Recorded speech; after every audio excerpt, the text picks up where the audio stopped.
Anyway, my story is quite different from Barbara's. When the war started, I was in Hawaii, and Japanese Americans were really the majority there.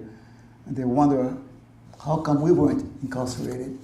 And the primary reason is because if they did incarcerate the Japanese Americans in Hawaii, the economy would have collapsed. Most of the laborers were Japanese Americans, or the first generation Japanese. And it's sort of ironical, because if there was a threat by Japan, it would have been in Hawaii, not in California. Anyway, so how did a barefoot boy from Maui end up in a southern Illinois town called Marshall? After spending 2 years in the Army, I left Hawaii and went to Provo, Utah to attend Brigham Young University on a GI Bill. It was during my sophomore year that a great novel called From Here to Eternity came out. I read about it in the magazines, Life magazine, Newsweek, and how great this novel was. And I became especially interested in it because it took place in Hawaii, where I was born and raised. Or more specifically, it took place in Schofield Barracks on the island of Oahu, where I too was once stationed. All the magazines and newspapers in the country said it was the greatest novel to come out of the Second World War. It received many awards, and the reviews were sensational. The magazine articles and newspapers had many pictures of the author, James Jones, of Robinson, Illinois, along Jones, with photos of a lady called Lonnie Handy. After Jones's discharge from the Army, Lonnie Handy and her husband, Harry, had supported Jones throughout 7 years for Jones to finish From Here to Eternity. And it was Lonnie Handy, the teacher and mentor, who had helped Jones write the book. Several years later, the novel would be made into a movie, a great movie with great stars: Burt Lancaster, Deborah Carr, Montgomery Clift, and Frank Sinatra, who won the Academy Award for Best Supporting Actor. The movie itself was awarded many honors. I would learn years afterward that some of the actors traveled all the way to southern Illinois to meet James Jones, hoping he would recommend them for part in the movie. I borrowed the book from the library because I couldn't afford to buy one. Because of my studies, I thought I'd just read bits and pieces about it. Once I started, however, I could not stop. I forgot my studies. I kept reading from page 1 to 861. I was transported back to Schofield Barracks and the island of Oahu throughout the novel. I got to know every character, every locale of the story, perhaps even more than the writer himself. The characters were soldiers I had met myself. The locale were places where I had gotten drunk and hung out with my fellow soldiers. After I read the last page, still enthralled and captivated by the entire book, I told myself, if a white man from a place called Robinson, Illinois, can write a great story about Hawaii, why can't I? I was born and raised there. Yeah. And that was the beginning of my urge to become a novelist. I learned later that urge alone does not a writer make. It's a compulsion and obsession, a need to write that compels one to get on the journey. After graduation, I went to New York, hoping to attend graduate school, go to law school. My GI Bill had expired and I was dead broke. Having worked overseas in Guam before coming to the mainland and saving money in a relatively short time, I decided to take another overseas job. I was hired as an accountant. This is what I majored in college, accounting, with the Corps of Engineers. I went to a place called Thule, Greenland. I did not know where Thule, Greenland was, nor did I know what I was getting myself into. I discovered that Thule was one of the last settlements where Commodore Perry stayed before venturing on to the North Pole in 1908. It was only 500 miles south of the North Pole, far above the most northernmost point of Alaska. During the winter months, it was 24 hours of darkness, and during the summer months, 24 hours of bright sunlight. Thule was the U.S. Air Force's secret base during the Cold War.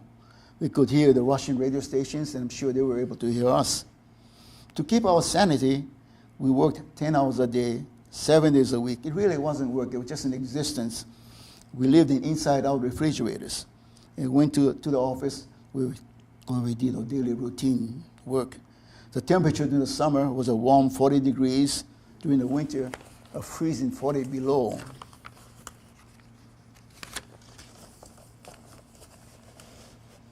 My fellow New York office workers would say, "Hey, Pineapple, what the hell are you doing here in the North Pole when you could be in Hawaii?" And I often wondered that too. Well, for me, eternity was still embedded in me. And from the time I read the book, I always, even till today, I know the characters so well, and it's part of my life. It changed my life anyway. Well, having nothing to do, I started to write my great novel.